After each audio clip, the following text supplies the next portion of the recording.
Hello, this is Dr. Joel B. Goodin with Loving People. Today I have a guest, a long-term friend of mine, Cortney Curran. How are you, Cortney? Hi, Joel. Happy to be here. Cortney and I met at the University of Arkansas. Did you start in 97? Yeah, I did. You're dating us a little bit. Huh? I said you're dating us a little bit. I Telling am. people how old we are. I'm at 2007. Yeah. No, so we were there in 2007, 1997. And I was there and we met, I think, Baptist Student Union, it was called at the time, is I think the way we met. And I just remember we crossed paths all the time. And we were friends, and we still are, and we keep up on Facebook, and we randomly talk about random things. Normally politics, but we promised we wouldn't get into politics today because who wants to talk more about politics than we're already doing in the world? So this episode is about loving people, right? And I thought of you. As I mentioned before the interview, I've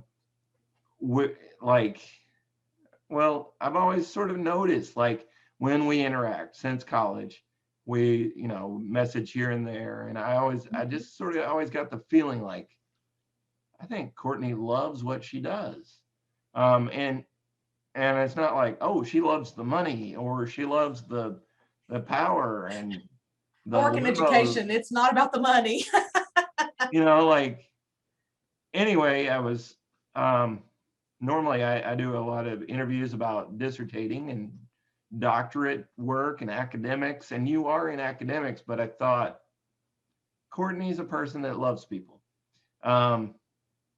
So I wanted to hear more about your story, and this allows me also the opportunity to get caught up on you and your life. So going back to a few things I already know a little bit of, where are you from? Will you tell us? I'm from the big metropolis, not really, but the big city of Athens, Texas. It's a population of about 12,000 people. So it's where I grew up. We've lived there pretty much my whole life. My dad is a local doctor here in town and has worked here his whole working life. So that brought us here when I was a baby and been here ever since. Okay. So yeah, big city of Athens. Athens, Texas. That's right. Yeah, no, I think that's good. And I grew up in a similarly sized town, Batesville, Arkansas, 10,000 people, I think. Yeah. So I get it. And, but you have some things there. We do. And we're going to talk about one of them, where you work.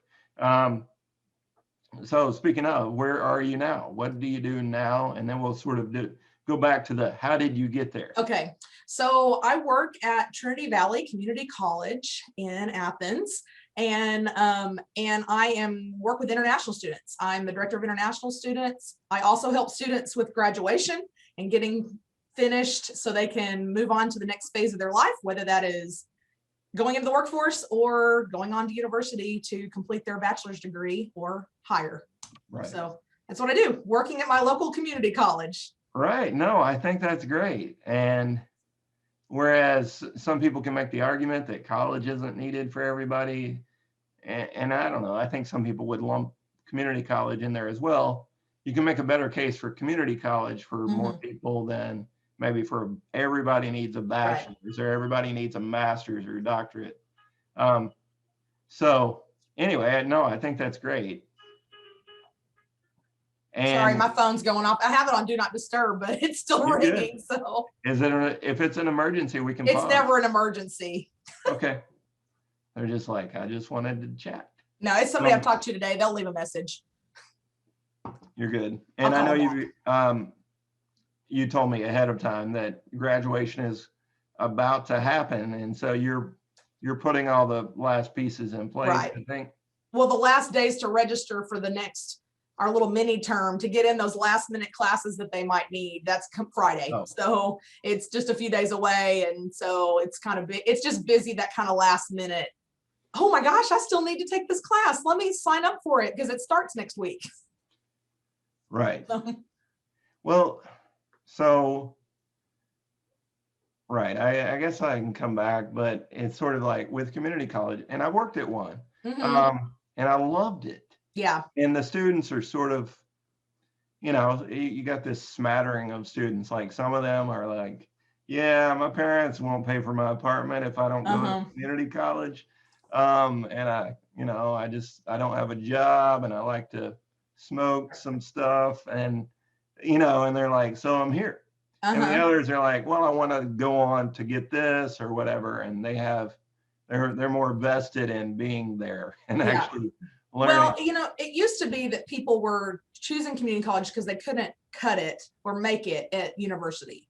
And so they were landing here as a last resort. Now, that has changed significantly over the last, I'd say 10 years-ish, that people are making more economical decisions. It makes more sense to start at community college. We are just a fraction of the cost of university. And like in Texas, we have the same core requirements for degrees. So there's about 42 credit hours that students have to take regardless of whether they go to school at the University of Texas in Austin, which has like 60,000 students, or if they're going to come to Trinity Valley Community College, where we have, 5,000 students. It's the same, but the cost is, it's the same education, same classes that you have to take. And so it's just a fraction of the cost. We even have housing on our campus. So students can, and we have athletics, and we're very busy. We have all the fine arts. A new building. Did I see that on your Facebook post? A new building or swimming? Was it swimming? Well, that used to be kind of part of the college. We had free membership. It's a local city civic center, but the college had a membership for our students to be able to go there. We have our own fitness center now, but they closed for a while. Yeah, that's what it was. And so I like to go there to swim laps because we don't have a pool. It's the only pool in town. Yeah. Yeah. So we offer all the same things that universities offer at our college, and a lot of colleges in our area do as well, with the athletics and the and the classes that we offer. And so they really get the college experience is just much smaller scale, smaller classes, smaller feel. I know on our campus, it's really family. We're like a family, really. We care about each other and look after our students and follow up. Are you going to class? Do you, are you attending? And especially now with COVID, it's like trying to herd cats because they're all over the place and they're staying up all night. And it's like, no, get up, go to class, log into your Zoom, so that's just what it is. But wow. Yeah. No, I understand. When I was at Florida State for grad school, I was teaching at TCC, Tallahassee Community College. Shout out to TCC. What? Not to Florida State, but TCC or yours. But they have that pipeline as well. It's like at least 50% off your courses that you're going to have to take. Yeah, or more. 2 years. Yeah. I was just guessing. I know. You probably know the numbers. And then it's also typically it's almost, I guess it's not 100% guarantee that you'll be admitted to the other university you want to go to next, but I think there's a good chance or something like that, very good chance. Yes. Sort of a pipeline system. So I think community college is great. And I'm glad to hear that you're now. I want to come back to it. Okay. So how did you get there? What happened? I know, that one point where in 2007, where we went to school together in Arkansas. But apart from that, tell me a little bit between, growing up, how did you get to U of A and then on to getting a job where you are now and the different roles you've had? So obviously, well, I'm from Athens. I kind of moved home, never say never, it's like I'm gonna blow this joint and I'm not coming home. But both of my parents went to school at the University of Arkansas, and my dad grew up nearby the university, about 45 minutes away, in a little bitty town. He graduated with about less than 20 people. But both of my parents went to school there. That's where they met. And my mom's from California, actually, and she transferred to Arkansas. And after they got engaged and then got married. And so I grew up being a Razorback fan. And really, it was the only place I was ever going to go. It's the only place I even submitted an application. I don't recommend that. I recommend you apply a lot of places. But it was the only place I applied for school. And I had some scholarships made available to me because my parents were alum and members of the Alumni Association. So my out-of-state tuition was waived because my grades were good, and that it was less expensive for me to go to Arkansas than it was for me to even go down the road to Texas A&M or to UT Austin or Texas Tech or any of those schools. It was just less expensive at the time, back in the day, back in 2007. So I went away to school, and I'd come home on the weekends, and I'd come home. It was about a 6-hour drive. In the beginning, it was 7.5, but they finished a highway that made it a lot quicker, so I could change my route a little bit. Yeah. And so I started my church. It was the first summer that I was at home. My church was doing a mission trip in Romania, and so I said, "Hey, yeah, I'll go do that." And then I kind of got hooked on going to Romania, and I ended up doing that for the whole summer, then every subsequent summer while I was in college. So I spent a significant amount of time there in Romania, specifically some in Hungary, and working with orphans, but interacting with people of different backgrounds and cultures. And that's kind of really got a travel bug put in me. And so I graduated college, got my master's in education, thought I was going to be a school teacher, and decided close to graduation that that's not really what I wanted to do. Mostly just dealing with parents and dealing with some of the stuff that just logistics of working in K through 12. I mean, heroes, in my opinion, takes a special kind of heart and a special kind of person to be a school teacher.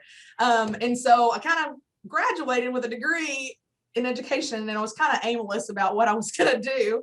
And so I moved home in the summertime, and kind of always had that on the back burner. But then my dad's sister was visiting over the summer, and the time that she was visiting, she got tired of hearing my dad ask if I had a job yet. And so, and me saying no. And she just gets out the local paper and says, "Let's see what's available." And there was a job opening for the assistant director of student activities at Trinity Valley Community College. And she says, "This sounds like something you'd be great at." And so I applied for the job, and it made pennies. I mean, it seems like pennies. It was hardly enough, but I was staying at home, and so I was able to save some money. And I knew the guy that was hiring. So when I went for the interview, he called me, and we happened to go to church together. That's what happens when you're in a small town. Everybody knows everybody. You grow up, and people know who you are. And when you've lived in a town for 30 years, 40 years, it just happens to be that way. So I knew the guy. He was like, "So do you want the job? You're probably overqualified." And I was like, "Yes, I want it." And I went in guns blazing and enthusiastic, and volunteered for everything, to do everything, things that were not part of my job, but that's what you do. It's at community college, you wear a lot of hats. And so just got connected. I really love the community college student. When I started working, it's a different 18-year-old than the 18-year-old that goes off to university. The 18-year-old that comes to community college needs a little more hand-holding, needs just a little more guidance, needs a little more help. They might be a first-generation college student, which I really like those, because I feel I'm a problem solver. I like to help people solve problems, and so it's kind of like that mentor-mentee relationship. I just really love it, and so I fell in love with the students, and that was 18 years ago, and here I am. My job has changed quite a bit since then. I was the director of student activities. I worked in housing for a little bit. I I didn't live in housing. I just worked with the housing people. And then I've been doing international students for a while. And that's how I'm where I am now. I work in Wow. admissions. I know, I'll take a breath now. So No, you're good. it's a lot, but that's how I ended up where I am. Okay. That's fascinating. That's awesome. And you just sort of worked your way I up. just kind of, I just kept working. I always really liked working. We've had international students the whole time I've been at the college. I didn't work directly with them when I started. The position didn't exist, like director of international students. They were just kind of lumped in with every student. So if they had a specific need about their international stuff, they would go to one place. If they needed advising, they'd go to another place. If they needed housing information, they'd go somewhere else. And so they kind of created the job. I mean, I'm assuming with me and mom, but I was working with internationals. I was traveling a lot, and kind of centralized the office. So I really kind of helped them from A to Z. I try to point them in the direction they need to go, but I do a lot. I try to remember, if I were going halfway around the world and I didn't necessarily speak the language well, then I would need help with the bank account, with the cell phone, with, the basics. I don't know how to live life in another country that's very different from your own. Right. And you say you visited Romania, but yes. And lived there temporarily. I mean, that was like 8 weeks at a time. So I would be there for like a couple months. Yeah. So have you been drawn to international students especially?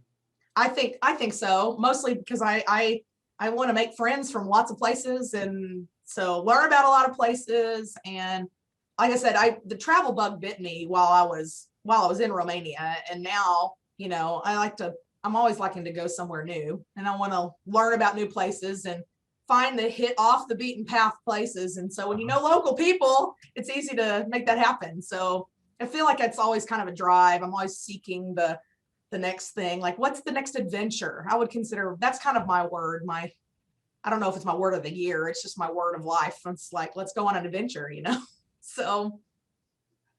Yeah, during COVID, it's adventure to the other room. It's got an asterisk, It's I've been a few places, but it's been very limited and very not quite the same. Stuff's not open, and you have to modify everything. Got to modify. Yes.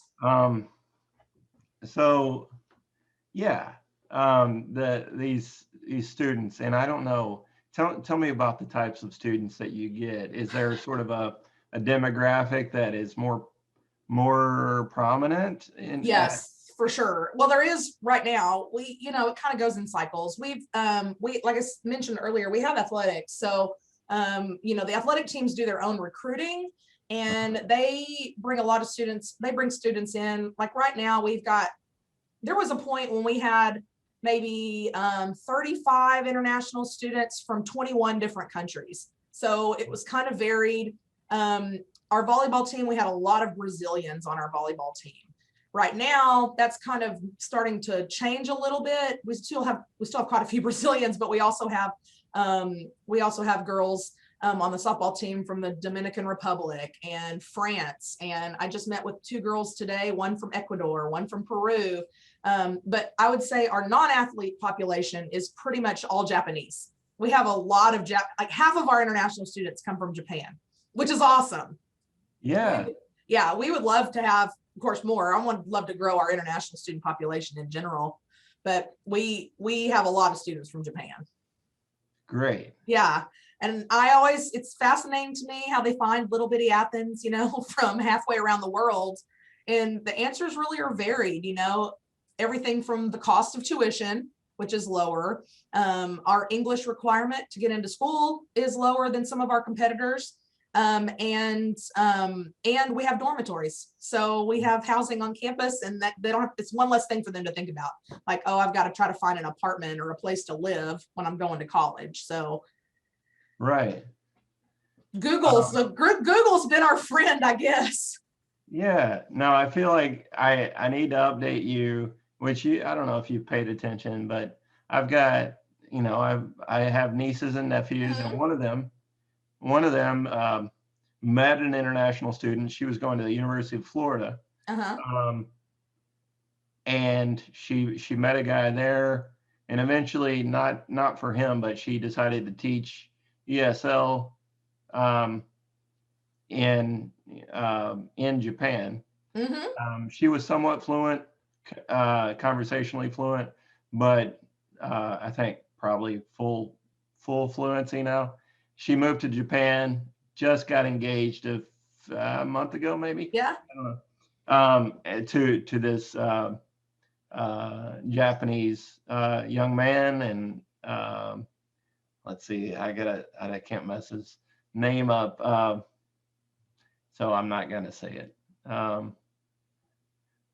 Yeah. Anyway, it seems like a great guy, and so I have a Japan connection as well. And she loves sort of Asian culture, and was semi-fluent in Mandarin, I believe, as well, and Korean, and apparently loves K-pop. I don't know if she does. A lot of people love K-pop. I think everybody goes through that phase, if except for us who I don't know. I never went through that phase. Well, people say I need to, speak Spanish. If you're going to live in Texas, you need to know how to speak Spanish. It's kind of becoming the norm. And I am thinking my next language is going to be Japanese. We have that many students trying to come in. It would be nice for me to have even a basic, but trying to find classes to take in Japanese, I mean, around here is difficult. It's difficult because I'd rather take them in person. I feel like that's a better learning style for me than trying to do it on my own using one of the apps or using one of the digital services. I think that would be better. I just need some face-to-face time. And the students, they're wanting to speak English. They don't want to try to teach full-fledged Japanese. They didn't come to Athens, Texas. To an old lady, to Japanese. Yeah. So they're a lot of fun though. They come in, they're ready for a good time, and they just want to absorb as much as they can about, Texas culture. I try to take them to do some things like our rodeo got canceled. We have a rodeo team here. And so we host a rodeo in February every year around Valentine's Day. Well, winter apocalypse happened in Texas when we were supposed to have our rodeo. And so we had to reschedule. Our rodeo coach just came in a little bit ago. He has a recruit on campus. And so he was telling me when it was rescheduled, but I like to take them to stuff like that. The international students, get a bus or a van and take them to the rodeo, take them to try to figure out how to ride horses and do some of those very Texas-y things, Sure.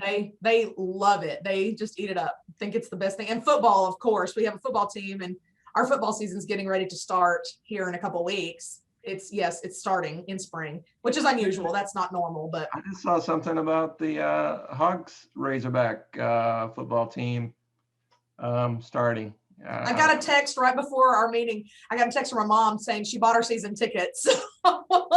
Yeah, we'll be ready to go in the fall. But the junior colleges across the country, they made the decision, as a whole, the NJCAA, that we were going to have spring ball this year instead of the fall. So, so our season starts on the 24th of March. Okay. Yeah, 24th, okay. I think. No, first game's the 27th.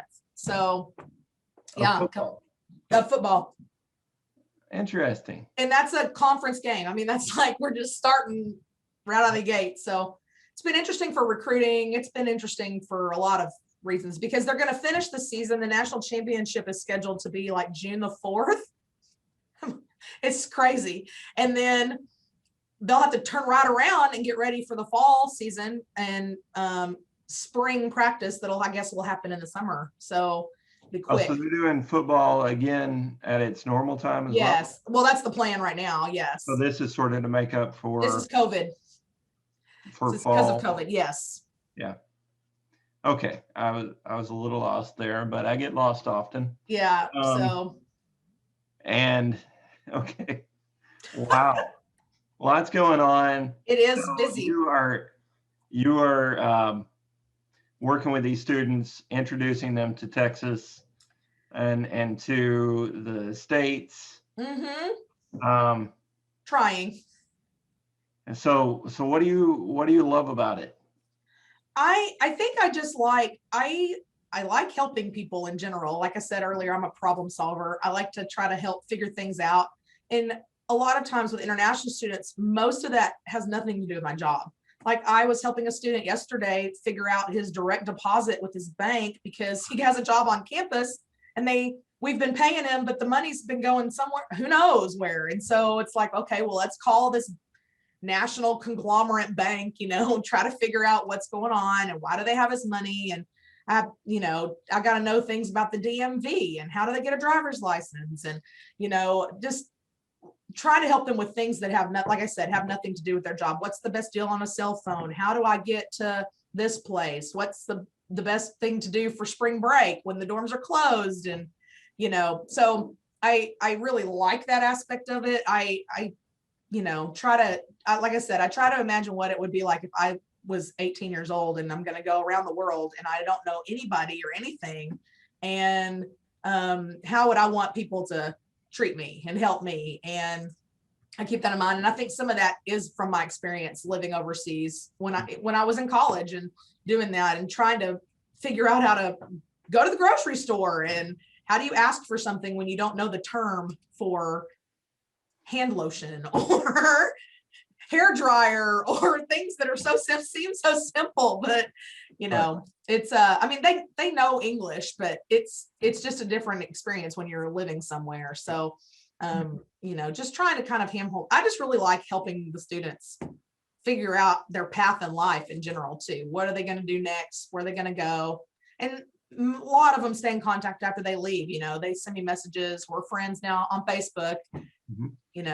I just got followed on Instagram from some students that were here before. So, Facebook's for us old fogies.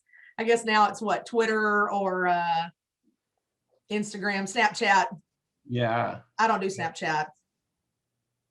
No, I don't. I'm not that creative. I have an account on everything, but I don't. Yeah. I don't do much. Yeah. In fact, I stay off of all of it as much as possible. But okay, so what do you do? Like there are a lot of people that sort of have a role similar to yours, maybe other places, right? Maybe. Yes. Maybe not everybody sort of has this international student position, but maybe if they do, how would you say what do you do differently than maybe some other people at other places? Right. So a lot of schools, their international people do the immigration side of having an international student.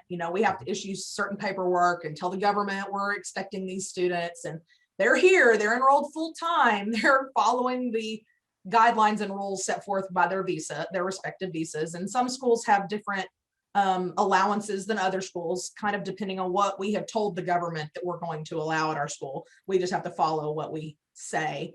But I would say that like for our school, it is the personal touch. I've had students that have left here and said, my next school, they don't help with anything. I don't know what to do. And I've been contacted by former students that have gone on to university and they need help with something that is something their international office probably should be helping them with, but they can't get somebody to return a phone call or an email or even just respond to them or help them. They were like, we don't do that. And, there are people out there that are helpful, but it shouldn't be on the student to try to track down who that person is on their campus who can help them.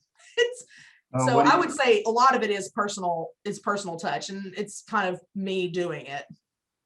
What do you do when they call you from another university? I help them if I can. If not, I kind of knowing the system, if it's something that I can help them with, that's within the system of education in general, like maybe try to talk to this person at this office at the campus, or who have you been speaking to about, your classes. Your advisor should be able to help you, or, if they're not taking this class, have them call me, give them my phone number and I'll talk to them. sometimes I get the number myself, make the call myself. And it just kind of depends on what the scenario is. I try to help them figure it out for themselves. I don't just do for them, but I do try to help them navigate the educational system. And Right. so that becomes a fine balance and a fine line between, am I over helping? Am I under helping?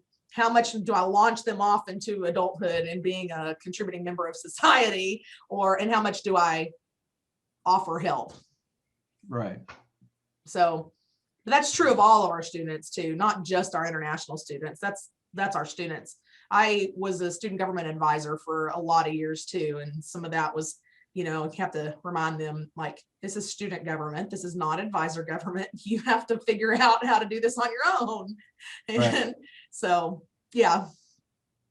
So, so it sounds like you do a lot of extra things. Would you say, did the community college have sort of this personal touch mentality when you got there? Yes, I would say so. Yes. And I mean, we're not a huge campus anyway. I'd say that a lot of the connection when I started working here was with our housing students, because those were the students that were coming from other places. They weren't I live down the road community college student, the commuter, we called them the front parking lot crowd. Those are the students that like come, they park, they go to class, they leave class and they go right back to their car and leave. They're not connected in any way to campus life in general. But our housing students are another story, because they're probably in athletics. It's about half of our housing population is in athletics, or connected to that in some way with via band, our dance team. We have a theater program, we have a lot of other things as well. But in the beginning, that's kind of how it started, was with students who were kind of from other places, far away. They couldn't just go home for the night to have dinner. And so, yeah, I would say that it kind of has that feel, to it.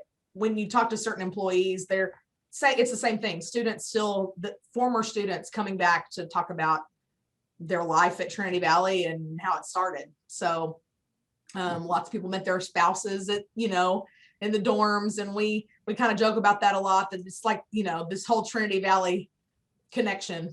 So that's why I love homecoming, because it really is students coming back and people that you kind of keep up with a little with on social media, but it's fun to see people's faces and get really caught up on what's going on. Personal touch.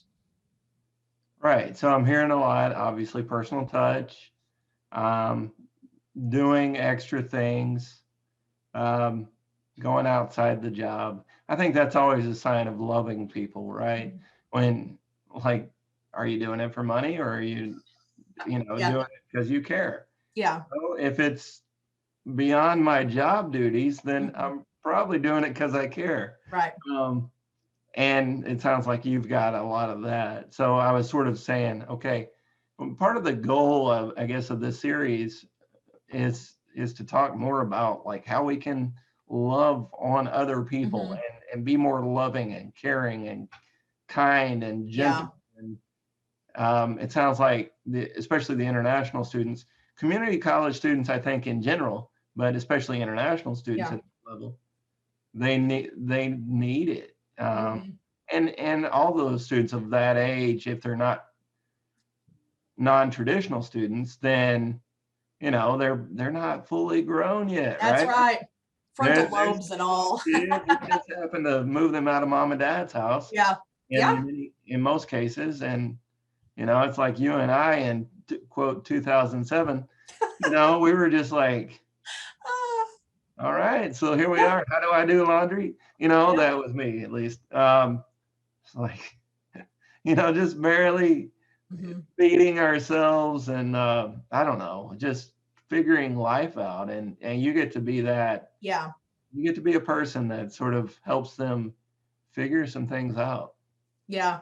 Kind of the bridge between, they're legally adults, but I catch myself a lot of times calling them kids, because that's how it feels sometimes, because you're just like, why do you not know how to do this? Get up in the morning, brush your teeth again. Come on now. Yeah. Take out the trash. It's like, yeah, just basic life things, some students need more of that than others. And I think that's true of any 18-year-old, in 19, 20-year-old. So, Right. No. And it waxes and wanes, right? They go through yep. times, and I bet there's a person named Courtney Curran that is there to help some of those people too, right? Right. That's what I imagine. Um, so there's a lot there, I think, for us to love on people. Mhm. Um, just to, and I like part of the aspect of your job is also to welcome foreigners, Mhm. to welcome those that don't fit in easily, Mhm. or that they don't know the landscape. And this is not to get into immigration or any of that, but to just say, like, just be kind to people, just Mhm.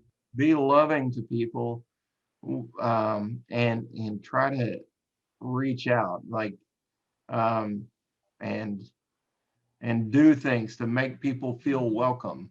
I think if like that was happening when we grew up, at least Yeah. where I lived and probably where you live, see a car pulled over, like you'd probably like pull over and like be like, do you need anything? Yeah. In Um, Texas, we have that 2-finger wave. You got your hand on the steering like this, and just like, yeah, you give them a yeah, little do a little wave, and waving. yeah. Um, yeah, when I did that in Florida, people got scared. They were, what is this guy up to? Yeah. Is that a gang sign? And I couldn't explain because I know. It's too we were difficult. driving, so I couldn't stop. Yeah. And then I followed them and would pull them over to explain, and they got scared by that too. That part's not true at all. So thank you for sharing about what you do. Uh-huh. Um, I think it gives people like I think people need to know a little bit about community college. Oh yeah. Um, they need to know about Courtney Curran.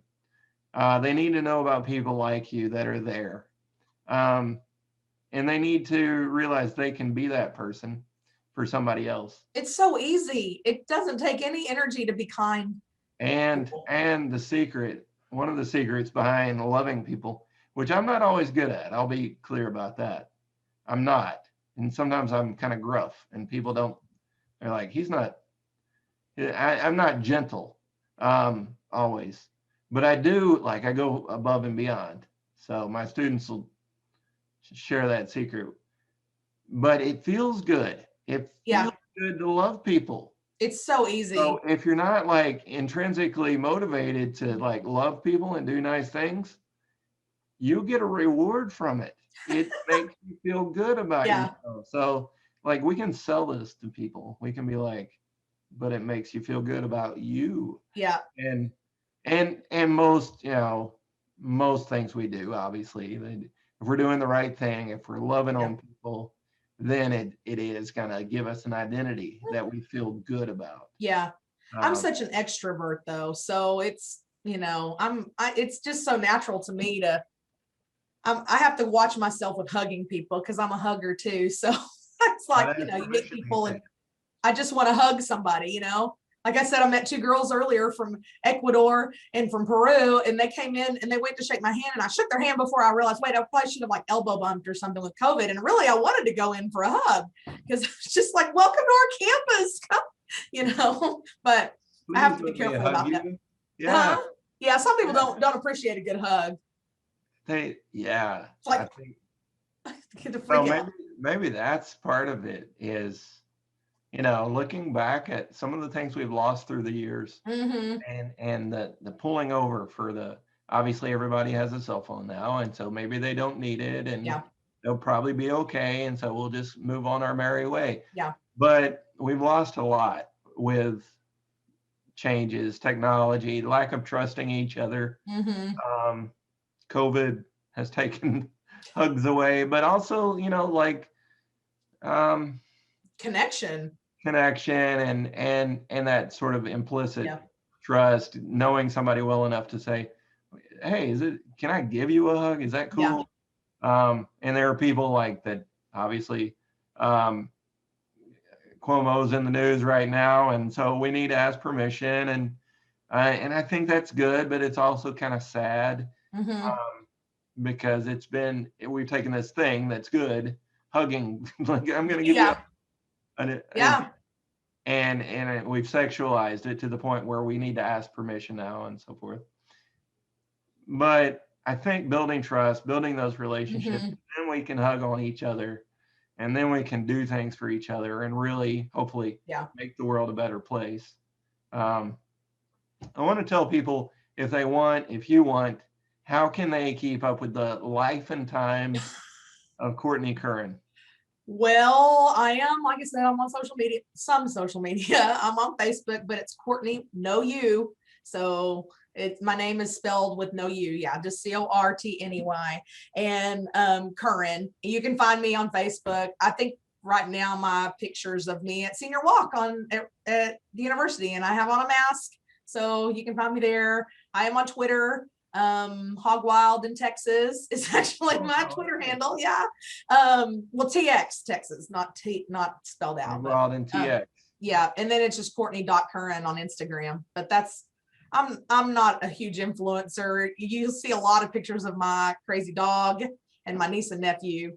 That's a lot about what I post. I post, and I'm probably more on Facebook with my with the randoms. I try to keep it light. That's good these days. That's good.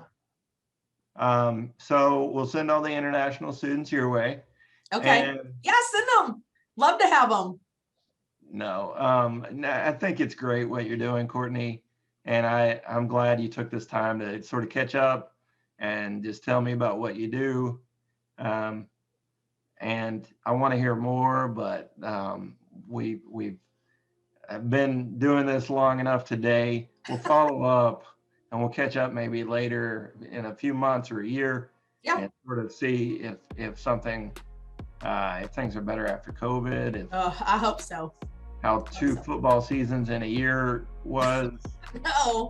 It sounds like you've got a lot going on. And well, it's not just football; it's all of our sports. Everything just kind of got pushed to the spring, so our calendar's pretty full around here, which is good for student life. Keeping them busy. It keeps you busy too, though. I know. Yeah, yeah. So I wish you well with all this graduation going on. Yeah. Keep up with Cortney on Facebook. I'll probably paste your Facebook profile. That'd be fine.